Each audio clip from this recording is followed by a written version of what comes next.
Hi hello everyone, welcome back to my channel. तो आज मैं लेके आई हूँ क्लास 6 के हिंदी चैप्टर 11। चैप्टर का नाम है सरजू भैया। तो आइए हम इसका क्वेश्चन से सॉल्व करते हैं। तो क्वेश्चन है सबसे पहले पार्ट से का पहला क्वेश्चन है हमारा, सरजू भैया को जिंदा दिल क्यों कहा गया है। तो इसका आंसर है, सरजू भैया को जिंदा दिल इसलिए कहा गया है क्योंकि वे दुबले पतले गरीब होते हुए भी मिलनसार, मजाकिया, हंसौर, दयालु तथा परोपकार करने में सदैव तत्पर रहते हैं। सेकंड क्वेश्चन है हमारा, लेन देन के व्यवसाय में सरजू भैया क्यों सफल नहीं हो सकते थे। तो इसका आंसर है, लेन देन के व्यवसाय में सरजू भैया इसलिए सफल नहीं हो सकते थे क्योंकि उनमें इतना करुणा, दया तथा कि रुपया लेने वाला जब उनके सामने आंसू बहाने लगता तो दयावश उससे मूलधन भी नहीं मांगते थे। अतः ऐसा व्यक्ति लेन देन के व्यवसाय में कभी भी सफल नहीं होता। थर्ड क्वेश्चन है हमारा, चतुर फुर्तीले और कामकाजू आदमी होते हुए भी सरजू भैया सुखी संपन्न क्यों नहीं रह सके। तो इसका आंसर है, सरजू भैया चतुर फुर्तीले और कामकाजू आदमी होते हुए भी सुखी संपन्न नहीं रह सके क्योंकि सरजू भैया को दूसरे के काम से ही फुर्सत नहीं मिलती थी। किसी के घर में कोई बीमार पड़ा तो वैद्य या डॉक्टर बुलाने का काम सरजू भैया करते। किसी को बाजार से सौदा लाना हो तो सरजू भैया लाते। किसी को किसी संबंधी का खोज खबर लेनी है, सरजू भैया को भेजा जाता था। किसी को कोर्ट का काम है, सरजू भैया तैयार रहते। अर्थात गांव भर के लोगों का बोझ सिर पर लेकर अपना खेत घर को मटियामेट कर दिया। भला ऐसा लोग कैसे सुखी संपन्न होगा जिसका जीवन परोपकार में ही बीतता हो। आइए फोर्थ क्वेश्चन देखते हैं। फोर्थ क्वेश्चन है हमारा, सरजू भैया ने सादे कागज पर अंगूठे का निशान क्यों बनाया। तो इसका आंसर है, सरजू भैया सूदखोर महाजन के कहने पर सादे कागज पर अंगूठे का निशान इसलिए बना दिए क्योंकि वे रुपया गांठ में बांध चुके थे। वे महाजन के व्यवहार से आश्चर्यचकित थे। जो महाजन कभी सरजू भैया से रुपया लेता, आज सरजू भैया को रुपये की जरूरत पड़ी तो महाजन ने अंगूठे का निशान लगाने को कहा। सीधे साधे सरजू भैया निशान लगा दिए। फिफ्थ क्वेश्चन है हमारा, अपनी शादी की बात सुनकर सरजू भैया ठठाकर क्यों पड़े। सही, आई थिंक यहाँ पे कुछ मिट गया है। हाँ, सही उत्तर में सही चिन्ह लगाइए। यह समझकर कि लोग उनसे हंसी कर रहे हैं। सरजू भैया स्वयं हंसी कर रहे थे। दूसरी शादी की संभावना पर वह बहुत प्रसन्न हो उठे थे। वह हंसकर बात टालना चाहते थे। यही है उसका आंसर, वह हंसकर बात टालना चाहते थे। 6 क्वेश्चन देखते हैं। तो यहाँ 6 क्वेश्चन नहीं है, पार्ट से आगे क्वेश्चन है। पार्ट से आगे पहला क्वेश्चन है हमारा, काजी जी दुबले क्यों। शहर के अंदेशे से यह कहावत सरजू भैया पर कहाँ तक चरितार्थ होती है। तो इसका आंसर है,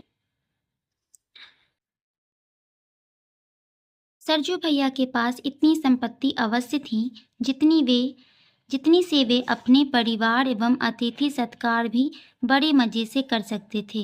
इसके बाद भी उनके शरीर की हड्डियां ढांचा जैसी दिखती थी। न खाने की चिंता, न अपने काम की भर दिन न अपने काम की भर दिन नहीं दिन भर परोपकार में व्यस्त होने के कारण ही अपना शरीर तो सूखा, साथ साथ अपनी संपत्ति की भी खूब हानि दिया। इसीलिए काजी जी दुबले क्यों।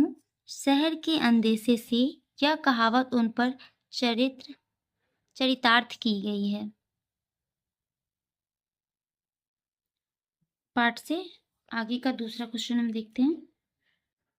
दूसरा क्वेश्चन है, आप जोंक, खटमल और चीलर में सबसे खतरनाक किसे मानते हैं और क्यों? तो इसका आंसर है, हमारे विचार से चीलर जोंक और खटमल से अधिक खतरनाक होता है।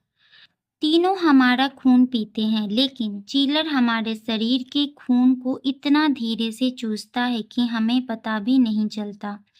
वह हमारे शरीर में ही सटकर हमारा खून पीता है तथा वह हमारे खून को अपने रंग में शीघ्र बदल देता है। तो हम देखते हैं पार्ट से सेकेंड क्वेश्चन तक हमारा कंप्लीट हो गया। थर्ड क्वेश्चन देखते हैं। तो हमारा थर्ड क्वेश्चन है, सरजू भैया की दिनचर्या से आप कहाँ तक सहमत हैं? तो इसका आंसर है, सरजू भैया के दिनचर्या से हम बिल्कुल सहमत नहीं हैं। उनका कोई दिनचर्या ही नहीं था। दिन रात जो दूसरे के कामकाज में खुद को सुखा ले तथा अपनी संपत्ति को भी हानि पहुंचा दे, ऐसे व्यक्ति की दिनचर्या से कभी भी कोई व्यक्ति सहमत नहीं हो सकता है। फोर्थ क्वेश्चन है हमारा, सरजू भैया के सेवा सदन का दरवाजा हमेशा खुला रहता है, इस कथन का क्या तात्पर्य है? तो इसका आंसर है, सरजू भैया के सेवा सदन का दरवाजा हमेशा खुला रहने का आशय है कि जब भी चाहे दिन हो या रात, सर्दी हो या बरसात अथवा चिलचिलाती धूप, जिसने जो भी कहा करने को तैयार। गांव वाले के लिए डॉक्टर बुलाना, बाजार से किसी का सामान लाना, किसी व्यक्ति का दूसरे गांव से समाचार लाना, सबका काम बिना खाए पिए सदैव करते रहते थे, अर्थात दूसरों की सेवा के लिए सदैव तत्पर रहते थे। तो ये पार्ट से आए का पूरा क्वेश्चन कंप्लीट हो चुका है। अब ये हमारा व्याकरण का पहला क्वेश्चन है, यदि आपको वाक्य में प्रयुक्त विशेषण की पहचानने की में कठिनाई होती है तो याद कीजिए कैसे, कैसी, कितने, किसका आदि प्रश्नों के उत्तर मिलते हैं वे विशेषण कहलाते हैं।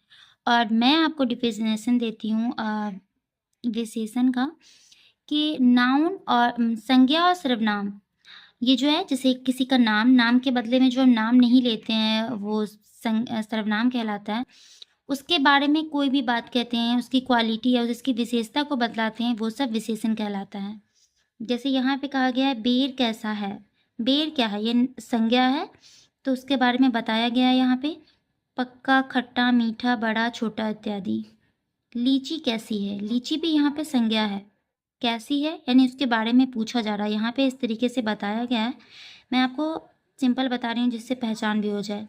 लीची कैसी है, लीची यहाँ पे संज्ञा है और संज्ञा के बारे में पूछा जा रहा है कैसी है। बड़ी, मीठी, रसीली इत्यादि। उसने कितने आम खाए, किसके बारे में पूछा जा रहा है, कितने।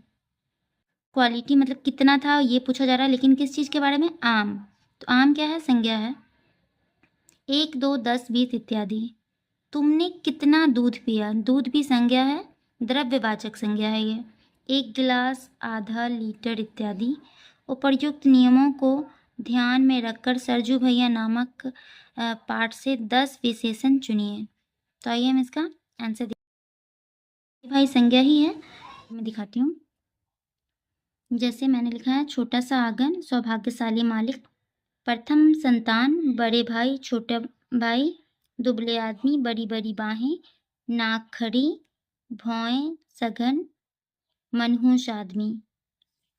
नेक्स्ट क्वेश्चन है यहाँ पे, सरजू भैया के सुधुवापन के कारण ठगे जाने की कहानी उत्तम पुरुष में लिखे।